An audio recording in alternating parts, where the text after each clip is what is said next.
Welcome to Unit 1, Understanding the Connected World. In this session, we're diving into the Internet of Things, or IoT, a technology that's transforming how we interact with our environment. By the end of this presentation, you'll understand not just what IoT is, but how it actually works, from sensors in the field to the cloud platforms that make sense of big data. Here's our roadmap. We'll start with IoT fundamentals, getting clear on definitions and core concepts.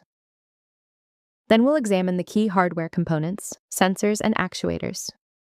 From there, we'll look at system architecture and design principles.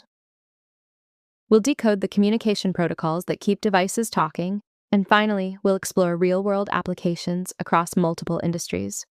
Think of this as moving from theory to practice. So what exactly is IoT? At its core, it's a network of physical objects embedded with sensors, software, and connectivity capabilities that allow them to exchange data. Notice what this means. The internet is breaking out of our computers and phones, extending into everyday objects around us. As you can see in this illustration of the modern living room, connectivity isn't just about the computer on the desk.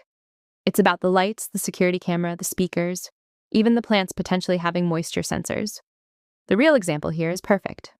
A smart light that automatically adjusts brightness based on room occupancy and time of day.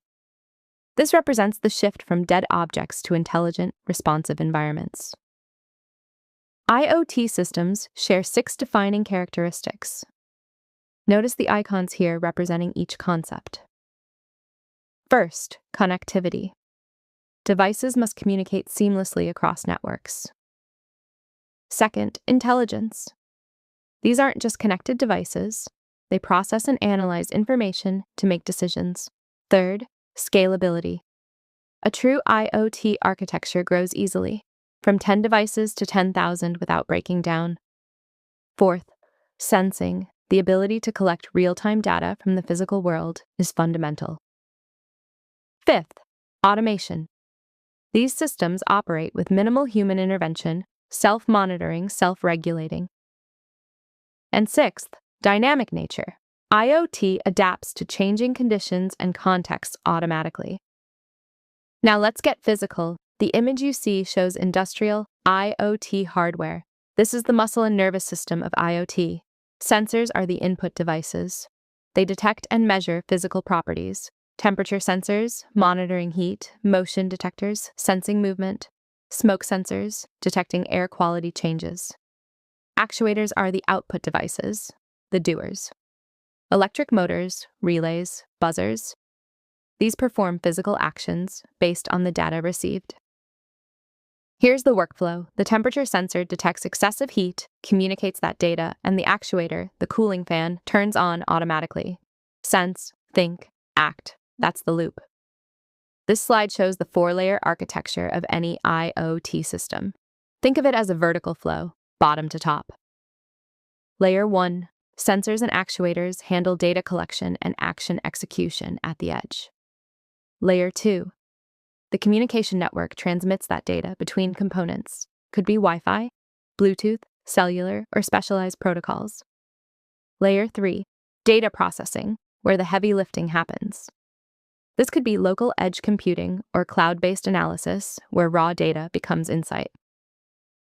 Layer 4, the user interface, dashboards, mobile apps, alerts, where humans interact with the system, view data, and input commands.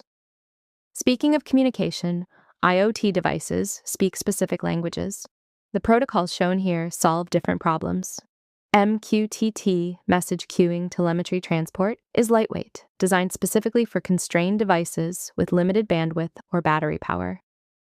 CoAP, constrained application protocol, similar to MQTT but web-friendly, great for resource-limited devices. HTTP, the standard web protocol we all know, though it's heavier than IoT-specific options. And AMQP, advanced message queuing protocol for enterprise scenarios requiring reliable queued message delivery with guaranteed transaction support. Choosing the right protocol depends on your device's power, network reliability, and latency requirements. Beyond protocols, we have communication models. These are the conversation patterns. Request, response, the classic client-server model. You ask, you receive. Publish, subscribe. Think of a newspaper. Devices publish data to topics. Subscribers receive broadcasts automatically without requesting individually. Push-pull. Data is pushed from source to storage, then pulled by the receiver when ready. Exclusive pair. A dedicated connection between exactly two devices. And we can't forget REST AP is and Web AP is. These enable standardized web-based communication, letting your IoT devices integrate with existing internet infrastructure and mobile applications. IoT doesn't exist in a vacuum. 3 enabling technologies make it practical. Wireless sensor networks, mesh networks of sensors communicating without physical wiring. Cloud computing, providing the scalable storage and processing power needed for millions of data points. And embedded systems, hardware platforms like Arduino and Raspberry Pi that provide accessible, programmable device control for prototyping and production.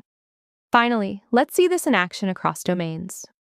Smart home, lighting, security systems, and climate control that learn your preferences. Agriculture, soil monitoring and precision farming, knowing exactly when and where to water or fertilize. Smart cities, traffic management that reduces congestion, waste systems that optimize collection routes. Industry 4.0, predictive maintenance, fixing machines before they break, and full automation pipelines. Environment, air quality monitoring, pollution tracking in real time. Energy, smart grids that balance renewable sources with demand, optimizing our power infrastructure. Remember the progression from single isolated devices to cloud-connected systems to multiple devices with advanced analytics. And modern development relies on standardized templates, blueprints that speed up deployment while maintaining security. That concludes our introduction to IoT. Thank you for your attention, and I hope you're inspired to start building the connected future.